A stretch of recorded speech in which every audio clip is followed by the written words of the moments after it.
TV Mancha. Boa noite. Estamos aqui ao vivo para o quarto programa da TV Mancha Verde. Conforme prometido, estaremos aqui fazendo a tatuagem ao vivo no Paulinho.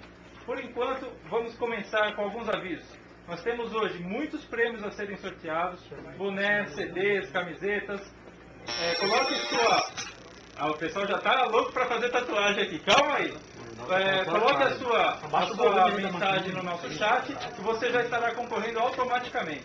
Tá? Vamos entrar agora ao vivo falando com o Paulinho e com o Rafael. Boa noite, Paulinho. Boa noite aí pra rapaziada. Como a gente prometeu a semana passada, o Rafa, nosso tatuador oficial, tá aqui. Até pra mostrar pro Luizinho. Você protegeu semana passada e ele tatua bem. Quer dizer que ele é homem. Quer dizer que ele é homem. Bom, como você é meu amigo, Rafa, eu sei da sua competência, cara. Não, cara, obrigado. Bom profissional. Meu braço está entregue a você, a gente Tem que depilar. vai... Não, depilar não, arrancou o pelo aqui, não é depilar não. Os caras depilaram ontem. Hoje ninguém depilou nada, a gente arrancou aqui com... Até foi com aquele barato de ficar lixando ferro, né? Lixa de água, né? Exatamente. Mais ou menos. Mas e aí, Rafa? Qual vai ser o processo aqui para a rapaziada entender? Bom, já está decalcado, a gente abreviou um pouco aqui por causa do tempo, né? Esse é um processo do decalque, do desenho. E agora começar a fazer. Nada de muita novidade, não sei o que mais um tempo do Palmeiras. Tá bom, então a gente vai começar aqui, tá, rapaziada? A gente vai conversar, vamos... Programa. Depois eu vou conversar com o Rafa a respeito das subsedes.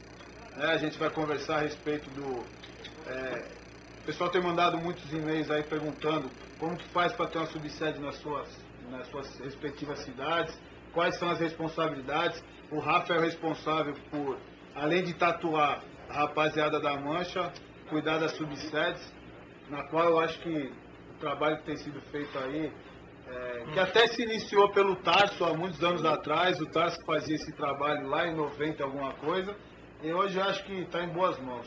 A gente ficou um tempo aí sem ter ninguém para cuidar e hoje... O Luizinho não concorda hoje, não. É pessoal. Ele errou alguma coisa em você aí, no seu corpo aí? Não, só que tá torto. Se puder depois você, ao vivo, arrumar essa cagada. É boa, cara. Então cagada pode, né? Então vamos embora e depois a gente conversa. Vamos lá. Vamos lá, então. Então, vamos falar agora sobre o jogo de ontem. Né? O Palmeiras ontem empatou, né? Tivemos algumas manifestações do próprio Luxemburgo, que ele não gostou da apresentação do time, já manifestou suas opiniões junto à imprensa, fez a sua autocrítica, né?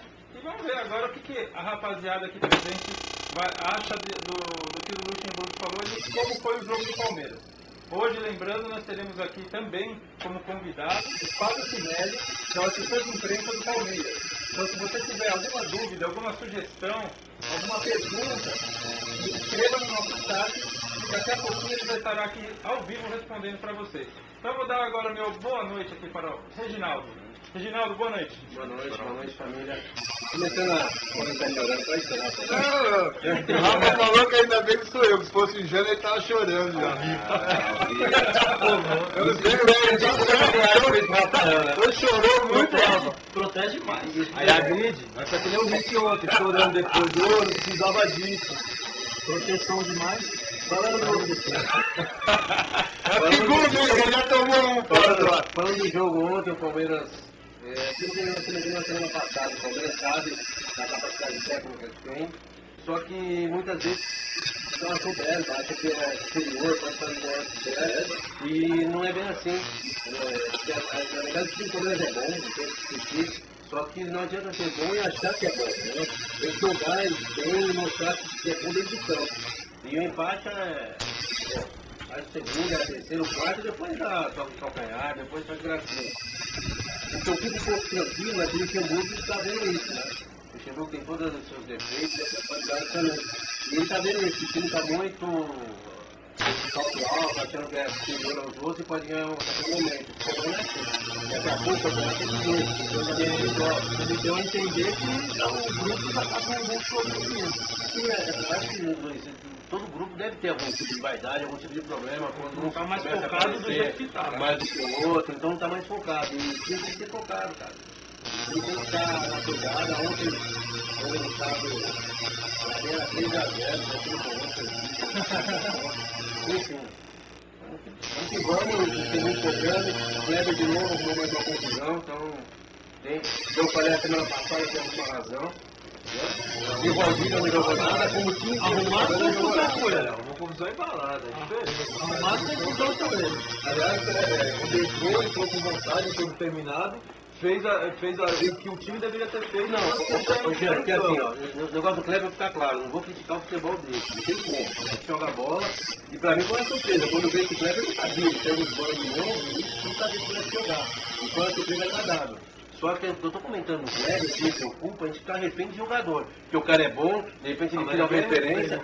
Não. O que não pode também é tu achar o cara Não vou colocar o cara como não. tá tudo. Vanderlei dá a entender que tá tumulto no time. Tá um desentendimento. Por que é o Kleber? Por que é o Kleber? Porque não pode ser o quietinho do Leandro, porque não pode ser o quietinho do Martinez, porque não pode ser o comportado do Benítez, não pode ser o Vanderlei. Tem que ser ele. Não pode ser ele. Até o problema. Normalmente ele lembra. E aí qual que é o problema? Aí a firula que é o problema, porque o Pierre não tem como fazer firula. O Pierre é um cara mais centrado, é um cara que joga arroz com feijão e joga muito bem, aliás, o arroz com feijão dele. Entendeu? Ele está sempre prejudicado, porque se o time não aparece, o time não ganha, a marcação é que é cobrada. Ah, falhou. Estão falando do David. Ah, o David não marcou no gol do direito. Ah, pô, fez um gol, mas perdeu na corrida com o cara. Mas se o Alex Mineiro tivesse feito o gol de pênalti, se o Leandro tivesse ficado pagando, em vez de ficar com medo na frente do gol, ter botado a bola para trás, se o Santos tivesse dado 3, 4 toques no caminhar dentro da área e tivesse chutado pro gol, seria 4-1, 5-1. Aí o gol que o Moleque tomou não faria diferença. Então não pode ter o Kleber. Não concordo. O Kleber deu a falha dele lá, negócio. Tudo bem, vamos procurar contornar isso aí. Procurar contornar. É um jogador importante? Não estamos falando que ele é o mais importante. É um jogador importante. É um jogador importante como os outros são, como o Denilson é, como o Valdívia é, quando estão focados no jogo. Não estão querendo brincar. Se a gente for relembrar que ou no programa passado ou no outro, a gente estava falando exatamente isso. A gente estava falando isso, que o time. O Palmeiras tem um grande time hoje, um grande treinador. Só que eles estão achando que assim, vão ganhar no momento que eles quiserem ganhar os jogos. Entendeu? Eu acho que às vezes a gente é criticado no que a gente diz. Mas a gente já estava sentindo isso, porque você vê que às vezes tem um toquezinho a mais que não tinha necessidade. Então, às vezes aquela simplicidade que nem o gol do moleque do Cruzeiro ontem, de bico, entendeu? Clareou, bate de bico, o gol é mesmo, foi 4-0. O Cruzeiro não jogou, foi 4-0. Entendeu? O time não tá falando bem do jogo do Cruzeiro, não tá falando do Palmeiras. Quem tá comentando é o time não tá focado na área, o time não tá focado. Na opinião de vocês, quem não entrou em campo ontem? O time todo? No primeiro tempo o time foi bem. Podem não ter jogado o que a gente gostaria que jogasse. Mas poderia ter resolvido o jogo no primeiro tempo. Mas resolveu o primeiro tempo de pênalti ali. Porque no segundo tempo o Renato tá jogando no 3-5-2. A gente não pode até condenar o pênalti, cara. Vamos também ser. O pênalti é perdido, mas os lances, os gols que o Palmeiras perdeu depois, por brincadeira, por toquezinho de calcanhar, por querer parar a bola e voltar para dar rolinho para trás. Achar que vai fazer qualquer momento. Esse é o problema. O problema não, a gente não pode também. O jogo tava na mão do Palmeiras. O jogo você analisa o contexto todo dele. Às vezes as pessoas veem os melhores momentos então, às vezes aquela matada de bola no peito, que é um puta lance bonito, determinados momentos do jogo não tinha necessidade disso. Você engrandece o time, né? É isso aí. Então eu acho que o time é bom, é lógico que é bom. O Vanderlei é um senhor treinador, é o melhor que tem no país hoje. E a gente falou isso lá atrás, e se for pegar o que a gente falou lá atrás, a gente até falou isso, que a gente confiava, assim, eu ainda confiava assim, a gente confiava no Vanderlei e sabia, você vê o puxão de